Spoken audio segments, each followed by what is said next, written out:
Meanwhile, talk of putting oil trains back on Lake Megantic's tracks are stirring up feelings of anger and disappointing. There is also an ongoing fight between the train companies and the government for control of Canada's railways. For more on this, we turn to Christian Yo, who joins us live from Toronto.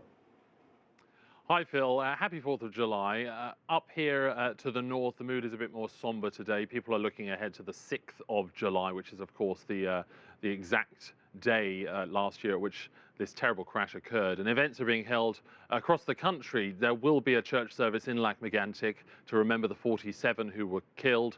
And there will be a shared minute of silence in many parts of Canada for those that wish to express their sympathy and solidarity 1 year on.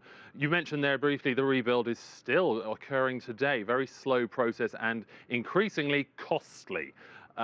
With regards to the rail network, however, it is all systems go with getting as much oil on Canada's railways as possible. There was a report that has pointed to around 250,000 barrels of oil a day currently being moved on Canada's railways.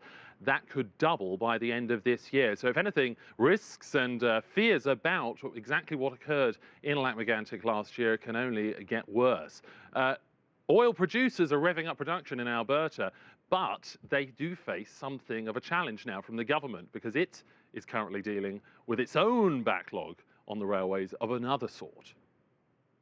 A year after the fatal Lac Megantic oil train disaster, demand for freight space on Canada's railways is stronger than ever. Producers are jostling for room on the network, and Canada's Parliament has stepped in, we're told, to fix a rail bottleneck. At the heart of the issue is not oil, but grain. After a bumper crop last year, grain farmers were left with mountains of excess stock. A huge crop in Western Canada this year, a tough winter, probably all of those things. Certainly new regulations on the rail lines as a result of other things that have happened, like Lac Megantic in particular. So maybe it's just a combination of a lot of things that have come together. To help clear the backlog, Parliament pushed through emergency rules in March, forcing rail operators to accept more grain shipments. The move is not without its supporters. Grain producers like Kevin Armstrong say global demand for grain is strong and Canada must not get left behind. Corn, for example, often goes down to the States, and soybeans very often go to the Asian market. There's a lot of demand there for Canadian soybeans, actually. And wheat is exported all over the world, Russia and Egypt and places like that. So it's a worldwide export market for Canadian products. But rail operators fiercely oppose being told what to carry. They say their other customers, those in the business of steel, coal, lumber, oil and fertilizer, are now complaining of delays in getting their goods to market. They were equally as affected by this winter weather as grain, but there was no special regulatory intervention on their behalf. You know, we move potash, we move forest products. There's a whole range of other commodities that were as equally as affected as grain. But from a safety standpoint, is grain a less controversial product to move versus more combustible freight?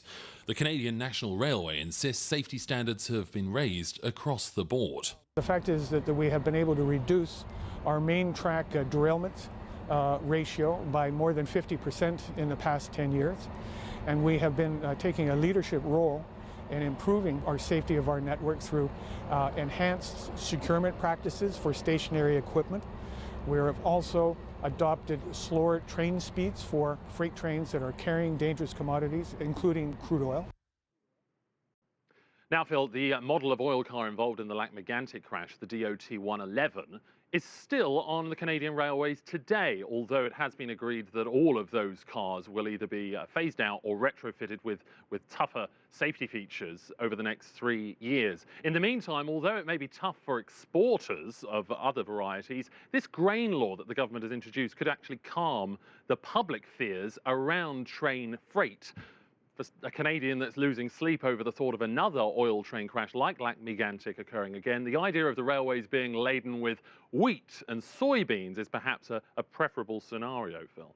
Yeah, Christian, look, I'm sure that concerns a lot of folks. I mean, they obviously want to avert any potential disaster even coming close to this. But even though it's been a year, The memory must still be very fresh for the families and the businesses in that town. I know you're doing some research on this. How are they coping with it 1 year later? It is a town very much still in mourning, and the risk is with Lac-Mégantic now, if it doesn't move forward with a credible and stable and an appealing plan to regenerate, people will leave because people harbour just such bad memories of what occurred there. Many people lost family, and it's hard not to relive that tragedy again and again, particularly when you look at the slow pace at which redevelopment is occurring. When you look at the costs involved, you mentioned it there, I think, $200 million just to clean up. That doesn't count rebuilding. And there is a problem for the town at the moment. The costs are being thrown between the federal government and the provincial government of Quebec. Quebec is not a rich province, and the federal government has publicly stated it's entirely Quebec's responsibility to fix this. So Lac-Mégantic is sort of falling in the middle here. Nobody knows who is going to pay for this regeneration. A lot of eyes looking at the ground, and the people of Lac-Mégantic are left to wonder how they are going to get themselves out of this mess without any financial help, Phil. Yeah, and that's the human cost, of course. Christian Yeo, thank you very much. Have a good